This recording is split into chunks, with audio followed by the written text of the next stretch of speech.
Hello guys, আসসালামু আলাইকুম। কি অবস্থা সবার?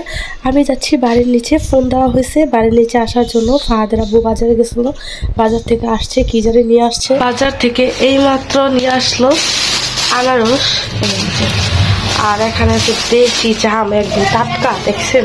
মানে গাছ থেকে পাড়া, একদম এই থোকা থোকা, এইমাত্র নিয়ে আসছে।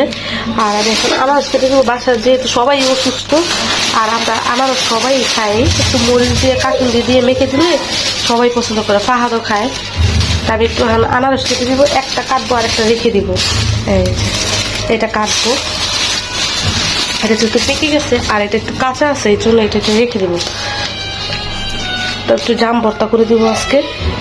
আর এইদিকে নিয়ে আসছে দুধ, এই যে 10 কেজি দুধ আনছে। ওরা কম্পিউটারে মুভি দেখতেছে। আজকে যেহেতু স্যাটারডে, ফাহাদের স্কুল অফ, আর ফাহাদও অসুস্থ। এখন আনারস কেটে দিব আর কাসুন্দি দিয়ে মেখে দিব।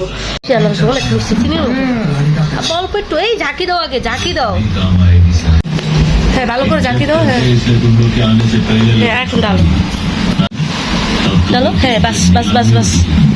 আমি লবণ দিয়ে আর এই মরিচ দিয়ে মেখে দিই। বেশি জাল দিও না, আর দিও না, বেশি দিলে ভালো লাগবে। আমি অল্প একটু মরিচ দিয়েছি, আর গাছের মরিচ, গাছের মরিচটা জাল না। আর আনারস অনেক মিষ্টি। এলো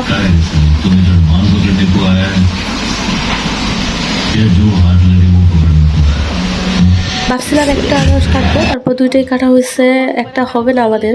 আর আমার এই যে একটা অবস্থা হয়েছে, মানে কান তবদা লেগে গেছে, নাকে কোনো নিঃশ্বাস নিতে পারতেছি না, টেস্ট পাইতেছি না মুখে, মানে কোনো জিনিসের কোনো সেন্ট পাইতেছি না, এই অবস্থা। দুধ বসায় দেওয়া হয়েছে, ফ্রিজে দুধ রাখা হয়েছে জাল দিয়ে, তারপর বোতল করে রাখা হয়।